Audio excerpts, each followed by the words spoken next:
Hey guys, what the heck is going on? Sam Cox here with Team Ropire and coming to you guys today with a video over discussion about a card once again that we all know and love, and that is Kuriboh. And this is a card that has weirdly enough been used in a lot of situations here recently.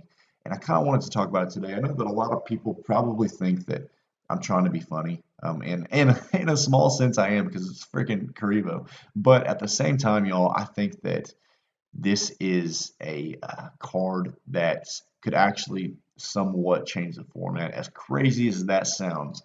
And so I'm being like 99% serious in everything that I'm talking about in this video.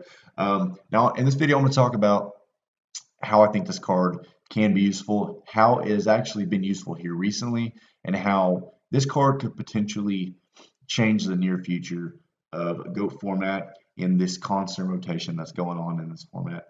So what has happened in the last, I'd say, week or so? I think a few times this card's been used against me, and I've been like, wow, Kuriboh, are you serious? Because right now I'm in the middle of playing this Reasoning Gate, things in places like Scapegoat, Monster Gate, DMOC, Crane, Genzo, that kind of stuff. And there's been times in the last week where I've had over 8,000 damage on board. And the first time I was like, okay, cool, GG, ready to go into game two. And they, during the damage step, discard Kuriboh. And I go, wow, are you, are you freaking kidding me? And then I told the guy, I was like, man, that's awesome. That's very cool. And then he didn't act very surprised. He just kind of acted like it was a normal thing that was going on. Well, two more times to be exact in the last week, I have been in that exact same situation where I've had over 8,000 damage on board, and I thought to myself, man, the only way that they can not win, or I cannot win right here, is if they activate Kuriboh. And I shit you not, there's been two times where people have activated this card, and I was like, okay, so this is obviously a thing right now that I'm not aware of, and maybe you're aware of it, maybe you're not, but I'm going to kind of go into discussion about why this card is great and how it can be used and how it can actually slow down the game a ton. So I talked in my last video, my Giant Tree Nade video that I uploaded earlier this week that you guys can go check out on the channel, about how GOAT format is a rotating format. And what I mean by that is there are cards that come in and out of this format that are becoming popular for a little bit, cards or decks, and then they kind of get, I guess, overpowered by something else that's really good at counteracting it. Now, GOAT format is what I like to call a rotating format where there's no new cards coming in or out, there's no new ban lists, but there are decks that are just the main deck being played right at that moment, and it all just has to do with this big chain reaction that's going on. I've seen it to where Monarchs a few years ago was the main deck that everybody was playing, and then people started playing Monarchs because it counteracted Wang Hu pretty decently because Wang Hu was trying to counteract Go Control. Anyway, a couple of years ago, what had happened was Flip Chaos was very popular, and things like Blade Knight were just starting to wreck that. So people started to play things like Gravekeeper Spy to counteract the Blade Knight. Well, then people started to play things like Level 2 Swordsman because that counteracts the Spy with every single other flip that people play, Merchant, Faith, Mimic, Decoy G, that kind of stuff. And then really what had happened over the last maybe year and a half, people started playing Chaos Warriors, pretty much where they're playing, the maximum amount of rotas with just a bunch of light and dark targets with, your random Earth and that kind of stuff. And then slapping in a BLS, maybe a Sork or two, depending on their build. And so that was a very aggressive, kind of hard to beat deck, and people were just getting stomped if they were playing things like Flip. Well, I think that people said, how can we beat this deck? And really what they said was, let's go harder. Let's go even harder. Let's go even more aggressive. So a lot of the decks that are being played right now are things like Reasoning Gate, Crane Gate, Mill decks, things that play Crane, DMOC, Genzo, Visor Shock, Parshath, stuff like that. Also things like Panda Burn, which is a deck that plays things like Ojama Trio, this card where it just gets big as shit and just annihilates your opponent's life points. Well, here's what I'm thinking, guys.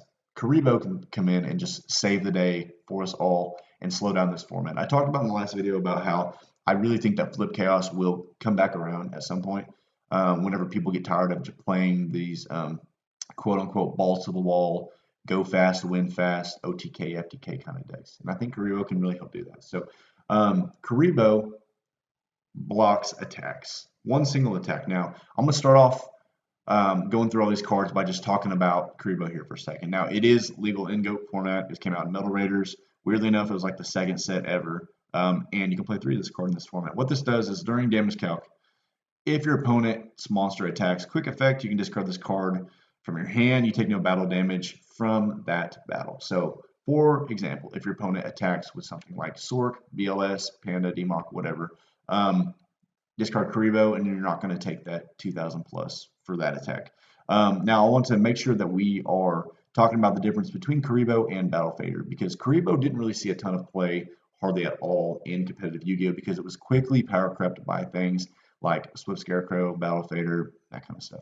Now, what this card does is it will end your opponent's battle phase right then and there if they declare a direct attack, if this is special summon. So, yeah, that's the difference between Kuriboh and that. Battle phase doesn't end if you discard Kuriboh. Okay, so now what I like about Kuriboh is the fact that it's a very more optimal side card in GOAT format and can be used more effectively than other things that are being cited. Now, we're going to go on to the popular side cards. And there's other ones on here that I didn't mention, but we're going to kind of, just go over them the best we can. So we have like Wabaku, Threatening Roar, Hollow Life Barrier, Scapegoat. There's other stuff like, we'll just talk about it, Death Wombat, Spell Canceller, that kind of stuff.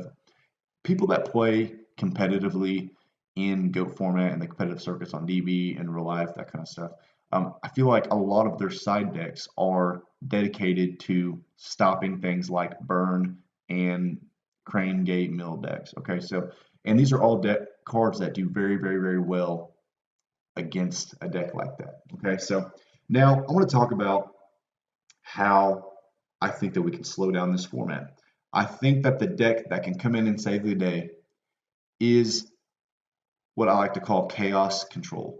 Now, it's a deck that plays things like Thousand Eyes Restrict with things like Mimic because it's a level 1. Some people play Dekoichi and Spy, but Mimic is definitely a very good card in this deck because it's a level 1 flip that does the same thing pretty much that Dekoichi does. And you also play things like Merchant and Faith because these are all level 1 monsters, because if you don't have a Scapegoat at that time, then these are all level 1 lights and darks. And if you use Metamorphosis on something like a Faith or a Merchant, and then you summon a Thousand Eyes Restrict, boom, automatically you have lights and darks at your disposal in the grave for things like Chaos Sork and BLS. So I think that this deck right here that I'm talking about could very well save the day if comboed with Kuriboh. Now, imagine playing a card in your side deck that stops damage. Things like Wabaku, things like Threatening Roar, whatever, there's a bunch of them. But imagine being able to play, just right off the bat, 6 cards in your main and side that automatically go with your strategy while at the same time stopping your opponent from doing massive amounts of damage to you. I'm talking about Kuriboh and Scapegoat. Now, the reason why I think that Kuriboh would go well in this deck is the fact that whenever you activate Wabaku, Threatening Roar, things like this, imagine how useful it is after that. Unless you're playing things like Mask of Darkness, where you can return these, they're just going to sit in your grave. Imagine discarding Kuriboh, and then now you have a dark in the grave that is actually useful with summoning things like Chaos Monsters, okay? But imagine you don't need the Kuriboh at the moment. Okay, cool. Let's summon, set Kuriboh, whatever. Activate Metamorphosis, and then summon the Thousand Eyes Restrict. I think that Kuriboh can be a very useful card in the side deck for things like what I like to call Mimic Chaos or Chaos Control. I think it's a very cool concept about how you can have, on paper, somewhat of a Wabaku or a Threatening Roar, which is Kuriboh, but at the end of that, you have a dark in your grave and also a level 1 that you can combo with things like Metamorphosis. Not to mention, this deck plays 2 to 3 copies of Scapegoat just in the main. So like game 1, you're pretty much offered protection against things that could attack you directly.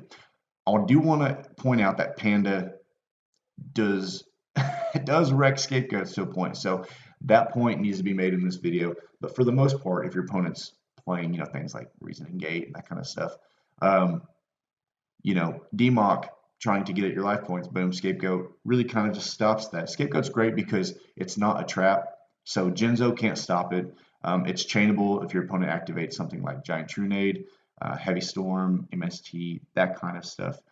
Is very chainable, and it's hard to get 8,000 damage in on top of beating through 4 scapegoat tokens most of the time. So I just want to point that out. I think that Kuriboh could be a very awesome card that comes in and saves the day and slows down the format. I think that very specifically Chaos Control or Mimic Chaos in itself could be the deck that could slow down all of this like craziness that's going on, all this balls to the wall playing, just want to point that out. I think it's a very cool concept. I think that Kuriboh definitely catches people off guard. Caught me off guard more than once. Most decks that think that they have game and your opponent doesn't have back row, more times than not, they will use the resources, all of the resources in their hands to try to commit all of the damage that they need to get onto the board. And if you activate something like Kuriboh, then they've used all the resources. They still have those monsters on the field. What has happened to me is I have to go, wow, okay, cool, in turn. Okay, snatch, steal my DMOC, or lightning vortex, or just whatever. I mean, just summon a Kaiku and just pretty much just win. Or it's been kind of crazy, honestly. Like, or they summon their own chaos monster and banish my biggest monster, like the DMOC or the Genzo or something, and then I'm done for because I use all my resources. So I think that Kuriboh, once again, can be very useful in this format. I really would love to hear y'all's thoughts on it. Like I said, I think that it's cool that it can be played in a deck that even if you don't need it for damage control, literally, then you can combo it with things, like, just summoning your chaos monsters because it just goes to the grave almost cost free, and you can combo with things like metamorphosis to bring Thousand Eyes Restrict out because it is a level 1. It is a dark, so that's very cool. Anyway, guys, let me know your thoughts on what you think about this card. I feel like this card could really kind of slow down the format. I think that I don't want to say anybody's even sleeping on this card because I think that people will still continue to sleep on Kuriboh. I think that it may be good for a little while, but it's not going to be good for forever. But I think that right now it could actually do us some good. So you guys let me know what you think about this card. It's very interesting. It's kicked my ass here recently multiple times. And yeah, so feel free to like, subscribe, and all that good stuff. Once again, let me know your thoughts about this little guy, and we will see you guys later.